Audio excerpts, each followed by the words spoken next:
En este video vamos a dar una breve introducción a lo que veremos en la próxima clase que se llama integración numérica. Entonces, ¿por qué hablamos de integración numérica?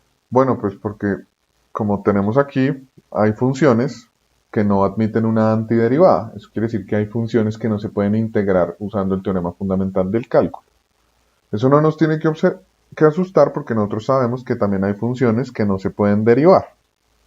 Entonces, ¿qué es lo que vamos a hacer? Vamos a tratar de usar integración numérica para aproximar el valor de una integral definida. ¿Y qué era una integral definida? Es el área encerrada por el gráfico de alguna función y el eje X. Entonces, para eso recordemos lo que habíamos visto al inicio del curso, y es el tamaño del paso en un intervalo AB. El tamaño del paso es B menos A dividido N, donde N es el número de pasos que vamos a dar. Y esa es la motivación. La motivación es calcular integrales que no podemos calcular usando cálculo integral, sino más bien usando sumas de áreas de figuras conocidas. Entonces los métodos que veremos son las sumas parciales de Riemann, la regla del trapecio, la regla de Simpson 1/3, y aquí lo anoto, pero no lo voy a hablar en este video, es la regla de Simpson 3/8. Quiero aclarar que la implementación computacional la vamos a hacer en clase en Excel.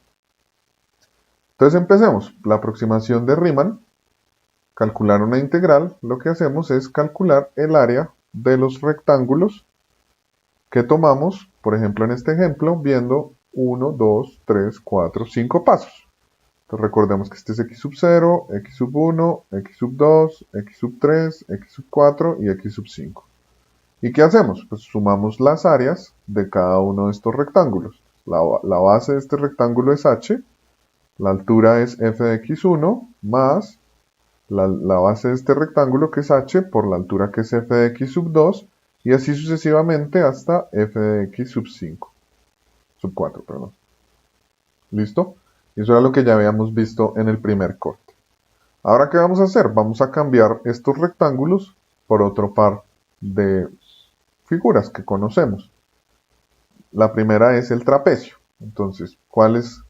Si se dan cuenta, ya no tenemos rectángulos, sino tenemos trapecios. Entonces tenemos un trapecio, dos trapecios, tres trapecios, cuatro trapecios, cinco trapecios. Y volvemos a tener el tamaño del paso constante, que lo denotamos por h.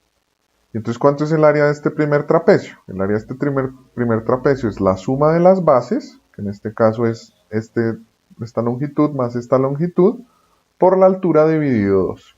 La altura es h dividido 2, que lo ven acá, por la suma de las bases. Entonces aquí volvamos a recordar f de x sub 0, f de x sub 1. Entonces la suma de las bases es f de x sub 1 más f de x sub 0, que es lo que vemos aquí.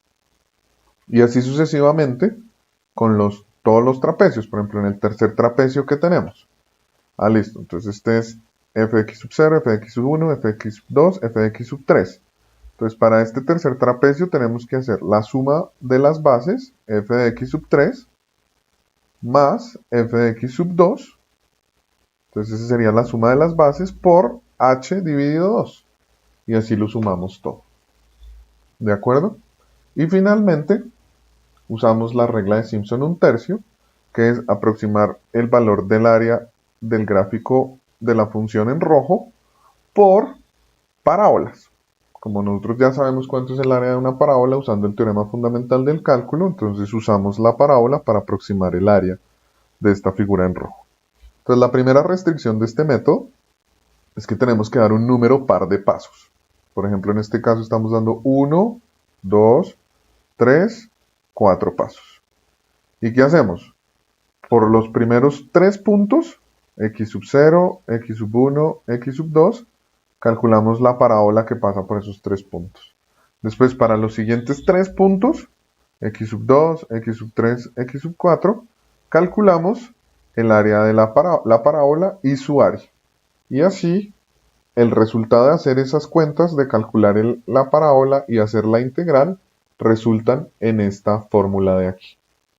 Entonces, como vemos, tenemos 3 formas de aproximar áreas. Obviamente estamos sumando áreas que no deberíamos, y no estamos teniendo en consideración áreas que deberíamos tener en consideración. Ahí lo estoy resaltando en los tres métodos, pero en clase vamos a ver que cuando uno toma muchos más puntos, los errores son más pequeños. Y eso era lo que les quería comentar en este video.